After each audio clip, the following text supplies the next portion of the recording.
Welcome back to our second session of the 16th Annual Maastricht Institute of Entrepreneurship. And I'll ask Charlie Dukes to come up and introduce our third speaker of the day. Charlie?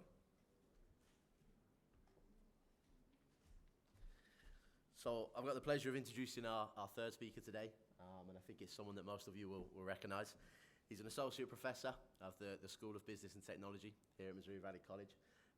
And he's also, prior to attending and graduating with his graduate degree at the University of Missouri, served with the Missouri Department of Natural Resources. And he's also got a wealth of experience with the US Patent Office process, where he has helped entrepreneurs of various ages with all of their commercial, intellectual ideas and then prototypes as well. So without further ado, our final speaker is Melvin Corlija.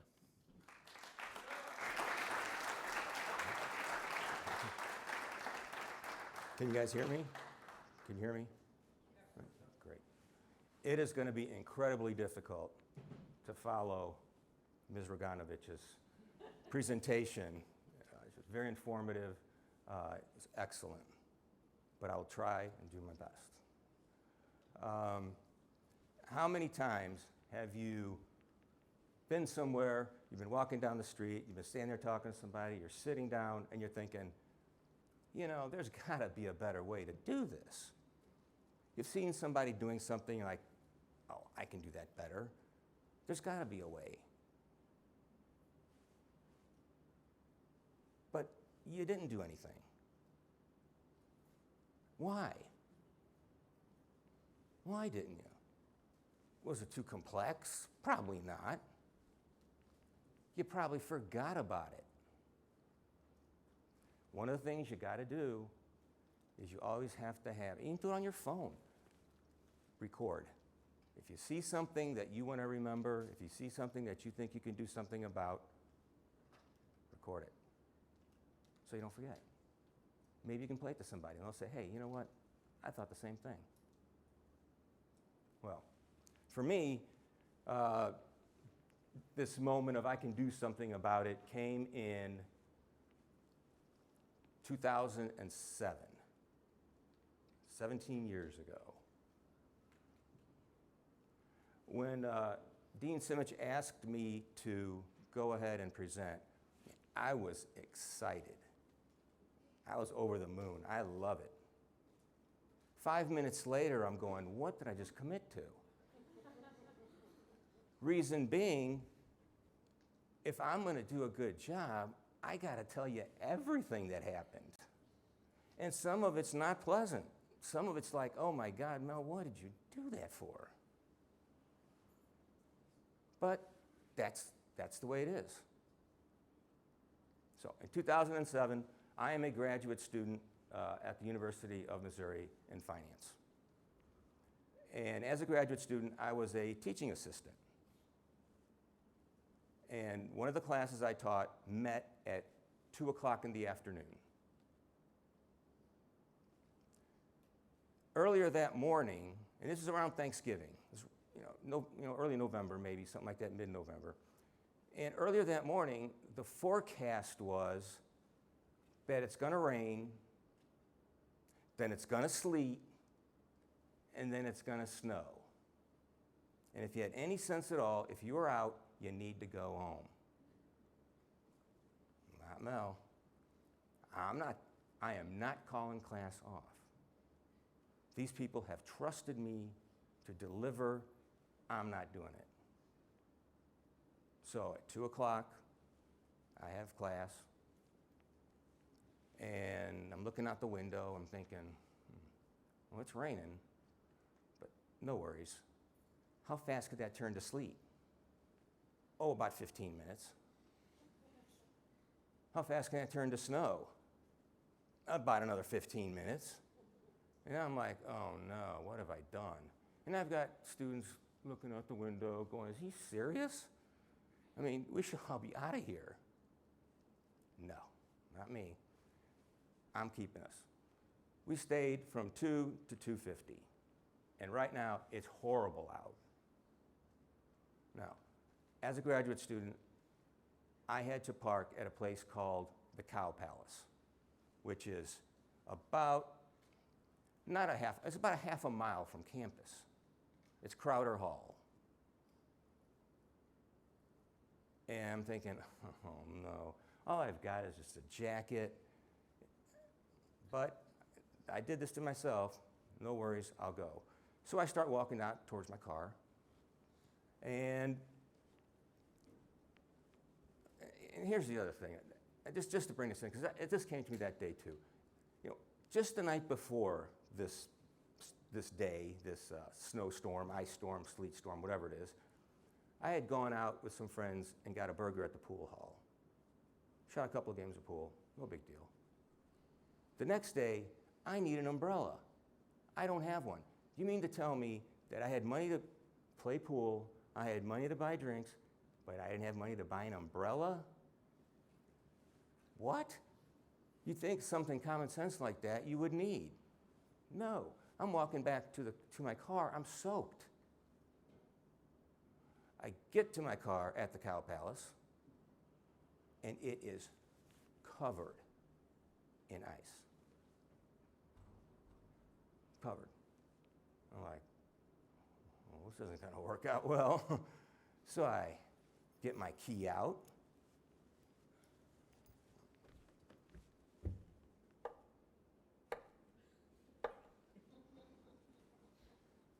It ain't going to open. Why? Because it's covered in ice.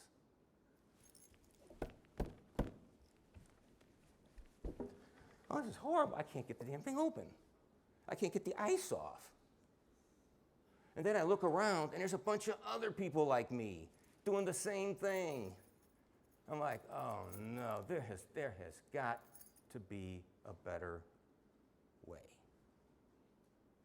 So finally, there's some guy over there with he managed to get his car open. He had an ice scraper. Can I borrow it? So I'm like jabbing it into my car, around there, scratched the paint up, but I got in. I got home, and I thought, this is horrible. But then I thought, you know what? There's a bunch of people who were having a horrible time like me, and I could see them all right here. I bet all over town there was people having a horrible time. Is there something that I can do to alleviate this problem? I don't know, maybe you can, I thought about this, I thought about that, then I thought, nah, I don't care. Then I thought, okay, fine. You're in graduate school. You're supposed to solve problems. You wouldn't be here if you didn't have that mentality. So fine. I thought, what can I do? What can I do? I know what. I will come up with some device that will be put over the locking mechanism, the keyhole of your car, so that no water can get in there, and that if you needed to, you can just pinch it. You can just pinch it and open it, and you can put your key right in, even if there's ice all over your car. Okay, well,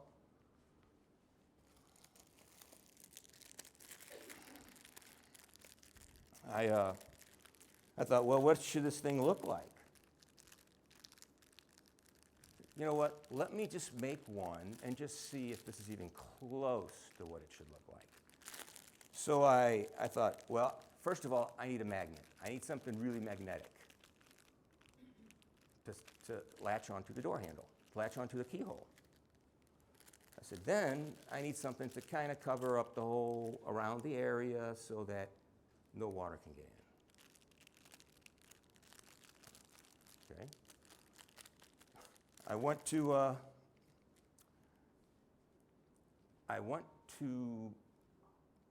Fastenal.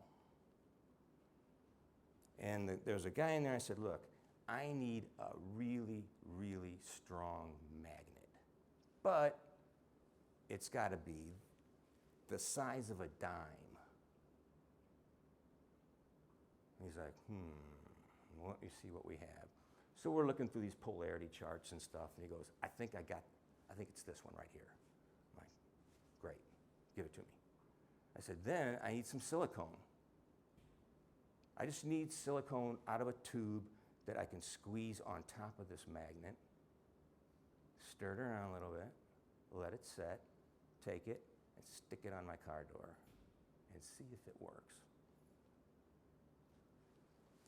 Went home, got an ice tray out, put the magnet in the bottom of it, stirred it around, squeezed the silicone on top, put it back in the refrigerator, let it set there for an hour or so, got it out, popped it right out, and what I got was this device that was about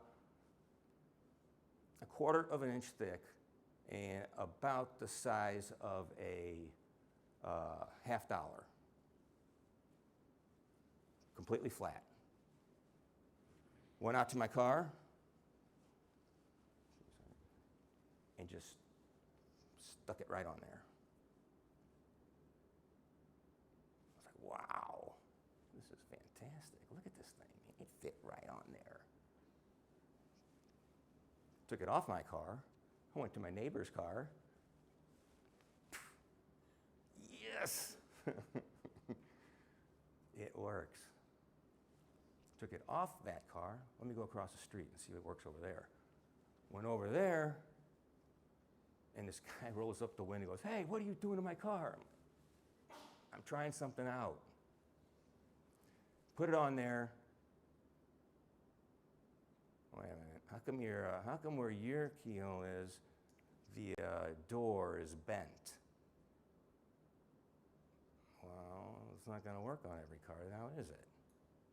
No. It worked on 2, but it didn't work on all of them. Failure? No. Just because I didn't know what I was doing, that didn't mean I couldn't find somebody else who did know what they were doing. So I went back to Fastenal, and I said, look, you guys got to have a manufacturing book of some kind, don't you? He goes, like what kind? Like heavy equipment? I'm like, no. I said, I just want somebody who can make prototypes for me. I just want a prototype of some kind made. He goes, well, we got this book right here. So the guy gives me the book. I buy it. I go home with it. I start looking through it. And sure enough, man, there's a bunch of people that make prototypes all over the place. So I thought, you know what? I am going to be a good citizen, and I'm going to call and write a company in Minnesota. I'm going to tell them what I'm doing, and I'm going to tell them what I need. So I did. And the guy's like, yeah, we can do that for this amount of money. I'm like, whoa. For how much? This is just one prototype. And I'm not trying to split an atom here. I just want one prototype. He's like, well, that's what it is. I'm like, no. So then I started looking around again. I thought, okay, well, forget this. Let me look around some more. Found another company in California, 3D Aero. Call the guy up. This is what I need. This is what I want. He goes, I don't know. He goes, what do you have right now? I said, well, this is what I have. He goes, well, send it to me. Let me look at it. I said, okay. And, by the way, send me $500 with it. Of course. Sure thing. So I did. Sent the thing, sent $500. He said, I'll call you in 2 weeks. Guy calls me up after 2 weeks, like he said he would. He goes, this design is terrible. He goes, this thing is awful. Who made this? I go, well, I don't know. Somebody I was talking to. Somebody in my office made it. I don't know who did this, man. I wouldn't make something like that. And he goes, no. He goes, this isn't going to work. For what you're telling me, this is not going to work. You need something else. I'm like, you're right, if that's awful. He goes, okay. So he goes, I'll get back to you in about another 2 weeks with the prototypes that I think it should look like. By the way, you need to send me another $500. Sure thing. 2 weeks passes. The guy wasn't fooling around. He sent it to me. And this is what he sent. He sent me, not only did he send me the prototypes, but here, let me pass. He sent me the prototypes, but he also sent me the schematics of this is the magnet strength, this is the thickness, this is the composition. He really did a fantastic job. And it ultimately wound up being, can you pass these out? Please, pass it out for me, just to whoever wants to. So he sent me all the schematics, he sent me the design, and this is what it looked like when the schematics and the design. This is what it looked like. And this is what is being, passing it around right now, because this is what ultimately had to be given to the U.S. Patent Office. And it was great. I thought, okay, well, all right, let me see if this works. Went to cars up and down the street again. And on probably 20 cars that I tried it out on, it worked on about 18 of them. It really worked well on the cars that had the keyhole on the latch. What made it so good was, and these things are strong, good night. What made it so good was the wraparound part. Ugh. Somebody had one open? I can't, I'm just ripping everything up. I can't get the magnets apart. Oh, thank you. What made it so good was the wraparound part, this little flange. Because with it, you can go ahead and manipulate it around the lock. So if you had a slant door or you had one that had a keyhole, you could use it. I'm like, oh, well, this is great. This is really nice. But does it work? Will this keep water out? Put it on my car, and I went to the car wash. Let me first see if it'll stay on. If it could stay on in a car wash, it could stay on anywhere. I can drive through a hurricane, and it's still on there. Put it on the car, went through the car wash, kind that had the bristly things, that I want kind that didn't have the bristly things. There they are, they're still on there. If you took it off, yeah. Is there water in there? Yes, but not enough to freeze. And who is ever going to be in a rainstorm like a car wash? So I thought, okay, well, let me see if it'll stick on. Let me see the freezing part. Can I pull it off if I need to? Went to the junkyard. Saw the guy. I said, look, I need a car door. But I don't need the whole car door. All I need is like part of a car door. He's like, why do you need this? I said, because I want to stick this on there, get it wet, and put it in a freezer. And then I want to pull it off. What? Is that so hard to believe that I would do something like that? So I did. Took it in there. Guy got me a part of a car door, put it on there, got it wet, put it in the freezer. Off it came. Success. It works. It'll stay on. It'll work on 90% of the vehicles that you want it to. Great. I'm in business. Well, no, Mel, you're not. First of all, you have not talked to anybody yet about selling anything to anybody. How can you be in business? Now I'm really starting to get worried because I'm thinking, I just know, as soon as somebody sees this, they are going to copy me and I'm going to be out of millions of dollars. This cannot happen. So what do I need to do? I need to file for a patent through the U.S. Patent Attorney. Looked at all the paperwork that needs to be filed, then I said, no, I don't need to file for a patent. An intellectual property attorney needs to file the patent. Because everything has got to be right. If it's not, they'll reject it. And they won't even tell you that they rejected it until months later. So I looked around, let me hire somebody. So I did. I hired, I was very fortunate to hire this guy, Kimsey Patent Services.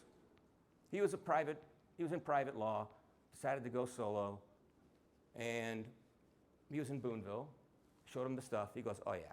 He goes, this isn't a problem. We can get a patent on this. I'm like, okay, how much? He goes, well, for starters, it's going to be $1,500 for me to file the thing. I'm like, okay. Well, like, what if you just filed half of it now and did half later? And he's like, nah, that's not how this works, Mel. I'm like, okay, let's do it. I want to do it. Why? Because I am in graduate school, and I need to solve problems. So, I filed for it. How long is this going to take? He goes, oh, about 6 months. I'm like, whoa. He goes, they're busy. They're not the only person. Plus, where you have to send this is one of the busiest parts of the patent office. It's not, they're divided up into all kinds of sections. So where you're sending it is to the general devices. It's not some electronic gizmo, it's not some mechanical, it's not anything like that. He goes, they get a lot of stuff. All right, that's fine, I got 6 months, man, no big deal. I can wait. Sent it away. It comes back, I filed it in June 19th of 2007. I got it back the 25th of December 2008. 6 months. Now you can call all you want. They're not going to answer your calls. Well, did I get it? Did I get the patent or not? Well, yeah, Mel, you got it. Congratulations. You spent $1,500 with me to write this up. You got a patent. And now what? Where are you going with this? I just thought, and here's the thing. To me, Ms. Rogano was just talking about success. Success is an individual thing. Success is what you think it is, not what your parents think it is, not what your brother or sister think it is. It's what you think it is. In my mind, I'm a success. I invented something that is patented, that's usable. It'll sell itself. People will come running to me. No one they ran away from me. No one ran to me, they ran away from me. I went to Midway, down 70 towards St. Louis. I went to Midway, that truck stop, and I had one of these with me. Well, I'm putting the cart before the horse, so let me back up here. What are you going to do with it now, Mel? Well, I need to find somebody who can get this out there. I need somebody who's good at talking to people and convincing them in a very short period of time that I am acting in their best interest. And their best interest is to get these. Why? Because it will save you a lot of heartache, save you a lot of grief. I'm telling you. I find a distributor by accident. I found a distributor by accident. And I talked to him, he's like, yeah, Mel, we can do this. He goes, I'm gonna do really well. You want to know why? I'm like, why? He goes, because I made $980,000 last year selling stuff to Circle K, to Casey's, to Break Time, to 7-Eleven, to all of these places. He goes, I get in my car and I drive around with this stuff. And I go, what kind of stuff? What are you, a drug dealer? What do you mean stuff? He goes, no. He goes, point of sale stuff. Stuff that when you go to pay, it's right there. And it's only a few bucks. But, you know, it's only $3, $4, no big deal. Sold the hell out of it. He goes, I can do the same thing with these. I'm like, "Whoa." Okay. I said, but I don't have but just the prototypes and stuff. I don't know. I just have what I sent the guys out in California. He goes, we got to find a manufacturer. We did find a manufacturer in Hong Kong. Find a manufacturer in Hong Kong. And I'm not sure how they worked it out, or how we worked it out, or how he worked it out. He talked to him, I didn't. But he goes, we'll pay for it when we get it. And I'm like, oh, these guys, what kind of business model is this? We pay for it when we get it. I mean, these guys, do they do this all the time? Do they get robbed? What? He's like, no. He goes, I've dealt with these guys before. I'm like, okay, sure enough. How many do we need? He goes, let's order 1,000 of them. 1,000 of them? He goes, yeah, we'll start small. I'm like, okay, well, how much is this going to cost? He goes, I haven't got the bill yet. I'm like, all right. The packages that you see right here, completely packaged. How much do you think they cost?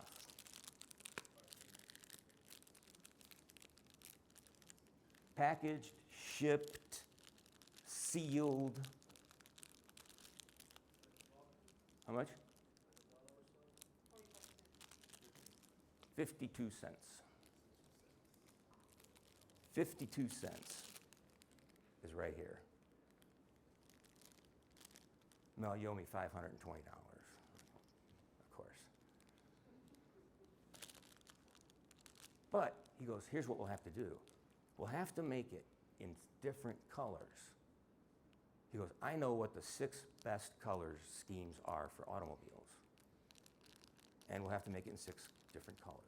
I'm like, well, how much do you think we're going to? He goes, no. He goes, don't worry, I'll take care of it. So we did. We made it in red and black and clear and, different colors. There's tan and thinking, oh man, this is fantastic. So he's like, yeah, so how do we get it out there? He goes, I'll get them out there. But you got to know, right now, we have geographically limited ourselves. No one in Florida is going to buy this. No one in Georgia is going to buy this. Unless this global warming thing is real, I guess. But then no one's going to want it. He goes, I got to go to Illinois, Wisconsin, Minnesota, Michigan, Northeast, Northwest. That's where we'll do it. I'm like, go right ahead, man. And he did. We boxed up, I don't know how many of these things. And he took them out there. He called me 2 weeks later, and he goes, I priced them at $299. That's quite a markup. He goes, we're selling out. I'm like, really? He goes, yeah. I'm like, oh, that's wonderful, man. Retirement, here I come. Golf every day, all day, here I come. Well, this is going on. I mean, he's selling them. I'm like, yes. And then I get a phone call from, I believe it was a Circle K. And I'm not familiar with Circle Ks or where they're at or anything like that. The guy calls me up and he goes, email. I'm like, yeah, that's me. I'm thinking this guy's he has a big order or something. No, he doesn't. He wants to know when he's going to get the SKU numbers. I'm like, a SKU number? What is this guy talking about? I don't know anything about a SKU number. He goes, well, in order for our inventory, we got to have SKU numbers for these. We're selling them, but we have no idea how to order more. We don't have no idea how many we've sold. We don't know any of that without these SKU numbers. You don't need no stinking SKU numbers. What are you talking about? Yeah, they do. And then, yes, we got the last shipment, but we don't need any more until you come up with SKU numbers. And that happened from one Circle K to one Casey's to one Break Time to one 7-Eleven. You talk about a gut punch. Retirement? Postponed. And I was just like, oh, this can't be happening. So I call him, I'm like, what are we gonna do? He goes, well, we're gonna have to get some SKU numbers. I know that, but how do we get them? Where do we get them? Who comes up with these things? Well, you need to get them from here, there, and somewhere. I'm like, oh, no. I could have done this all my life. You know what? And here's some of the bad. Here's the bad part comes in. I'm not doing that. I'm in graduate school, for Christ's sake. I'm not doing this. I am not getting SKU numbers. I am not calling. That's why I hired you, so you can do it. Well, I ain't doing it.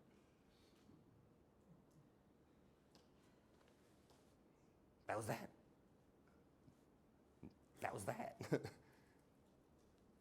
I refused to do it. Why? Because I thought I was too smart.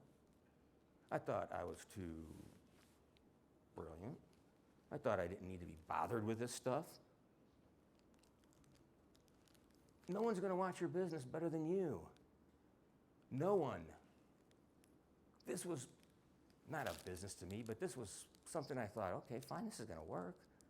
And I just let it go to hell. I just watched it all go down the drain. Why? Because I wouldn't do anything.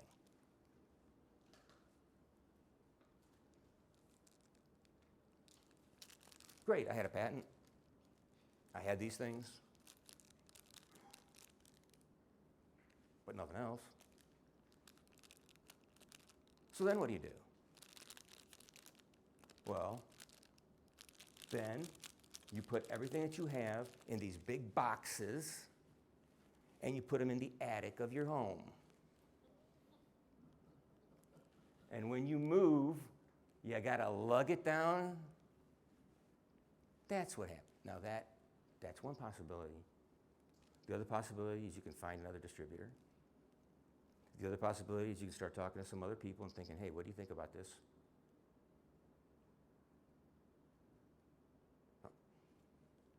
Thinking, yeah, I don't know what to do.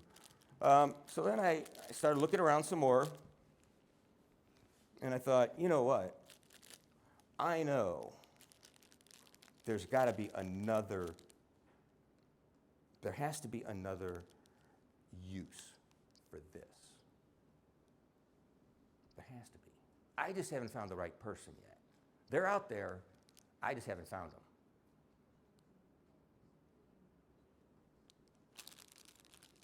So I thought, well, I know what.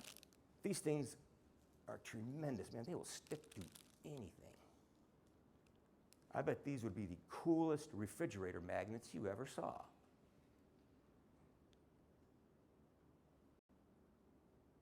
But no one's going to put a plain magnet on there.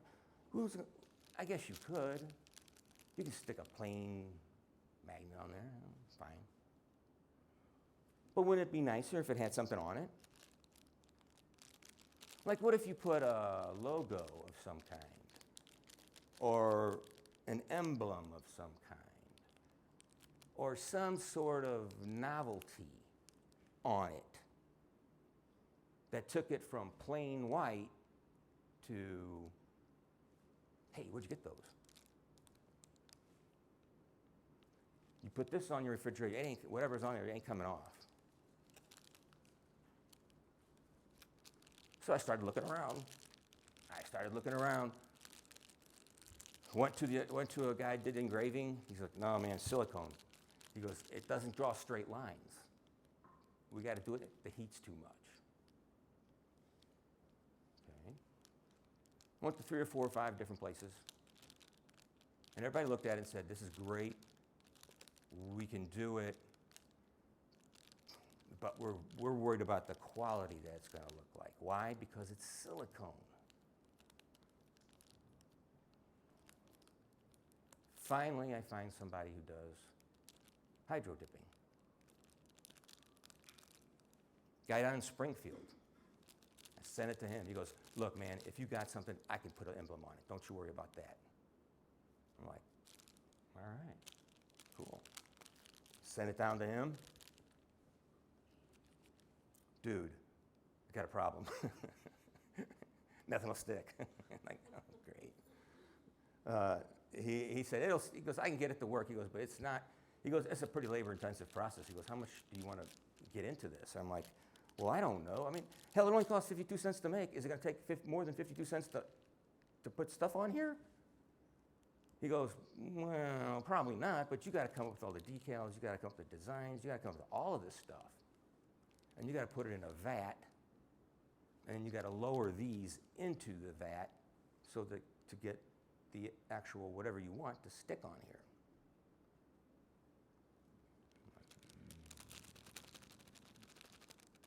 Okay. We tried a few.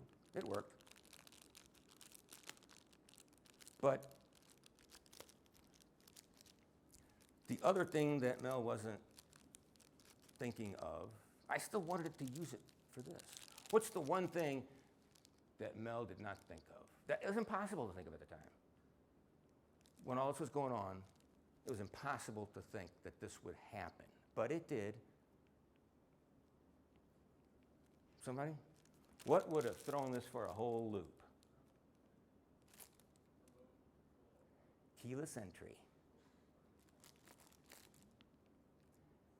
Keyless entry. Not only did I get kicked in the in the stomach once for being, I don't care, you do it. Now I got gut punched on top of it because of keyless entry. So now what are you going to do? The hydro dipping is okay, it works, maybe yes, maybe no.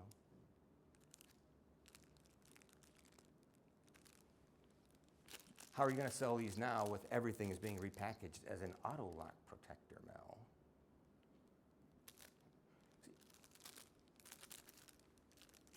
Keyless entry was not my partner, Harley. He was my partner in this whole thing. He should have thought of the keyless entry, but he didn't.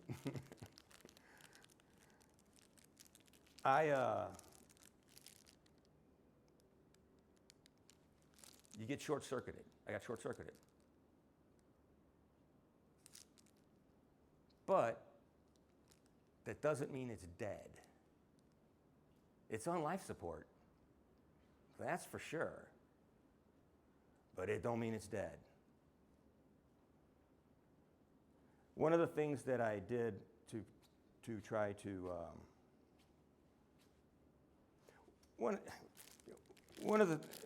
I didn't do it. My partner didn't do it, and I was a little upset with him. We talked about it. I said, why didn't you do what I asked you to do? All I asked you to do was I wanted to make sure that a portion of these proceeds, so he was selling for $2.99, that a portion of the proceeds, I thought we agreed on like 20%, would go to some charitable organization.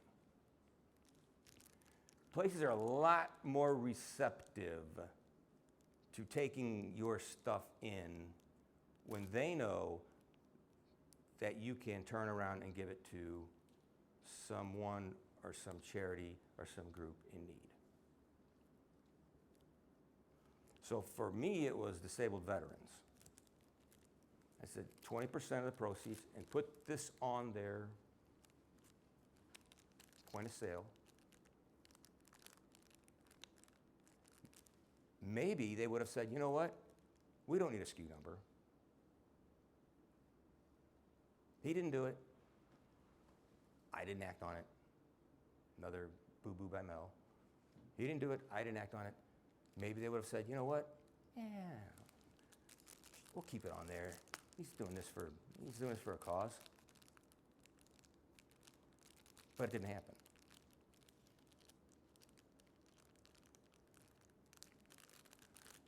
I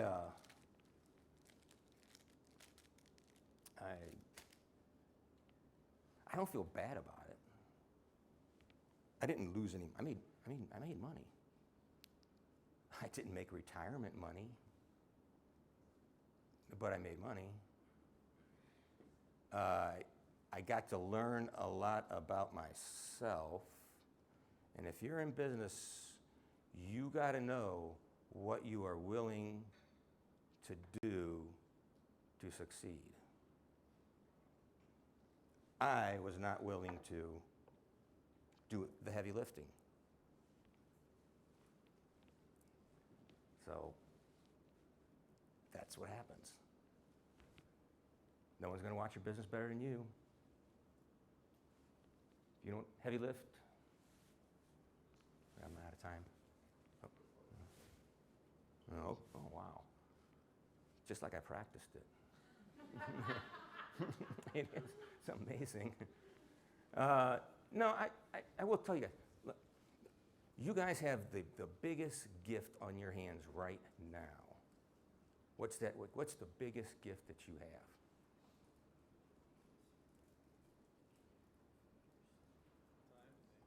Time. Time. You guys have time on your side. Don't waste it. Do not waste your time. If there's something that you can do to help yourself out or help others out, do it. Why? A year is going to go by. And that year is going to go by whether you moved off the couch or not. Thank you.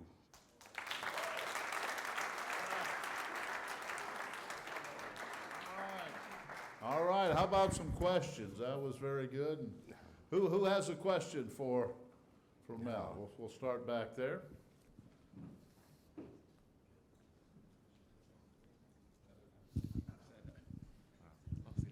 I don't know if you want to answer this, but I'm kind of curious as to how much money you made with selling these. In 2008 dollars, no, it was probably between 45 and 50,000. Between 45 and 50,000. Over here. All gone. Had graduate If school you had to anymore. redesign this a little bit, like tweak the material, maybe make it so that it could have some other purpose, what would you change? Well, I would change the silicone content to make it so that you can hydro dip it and put whatever it is on there that would stick.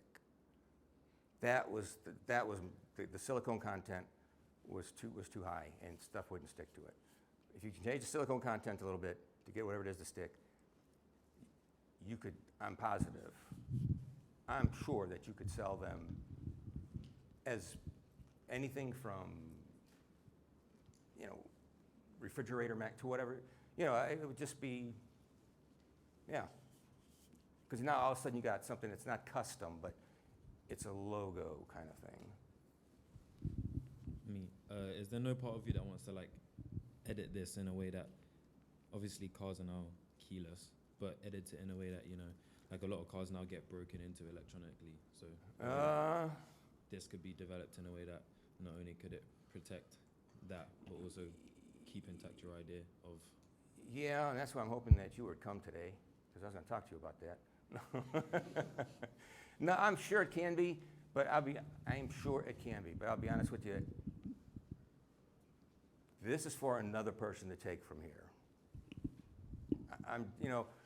I would love to help. I would love to, but my energy level is not that. My energy level is not there to do that. Next, who's next? I was going to back off on that question and see if you were going to modify it to be like for Teslas, they have a bad problem of freezing and trying to get into it. See if you're wanting to go that way. Yeah. That's really strange, because the last time I talked to Elon Musk, he never mentioned any of that. Oh, I just don't know. No, I didn't. Thank you for saying something. I did not know that. Anybody else? Interesting. Who else? There we go, back there was a question. Please feel free to. No. Those are yours. If you guys want more, I have more. Those guys are yours. You can. I was just wondering, do you have any new ideas that you're working on? Any new ideas that I'm working on? Yeah. I have. I've got a whole pile of ideas that I'm working on. Yeah, I do have. I do have stuff out there. The thing of it is, I didn't need a patent. I did not need a patent. That was the other thing that cost me over a year. And if you look at it, that cost me over a year to get a patent. I didn't need one. No one is going to go, gee, let's copy that thing. And he won't know. He won't know. Who was going to do that? Nobody. No one was going to. So I didn't need the patent, but up here I needed the patent. Why? Because I was in graduate school. I'm inventing things. So, yeah, I do have other stuff that I was looking at. Anybody else? Anybody else? All right. Well, Mel, thank you very much. It was wonderful. And thanks to all of our speakers today, Shannon, you as well. And we'll have lunch here in just a little bit. And of course, Mel and Shannon will stay around and answer all your questions. So we start again at 9 o'clock tomorrow morning.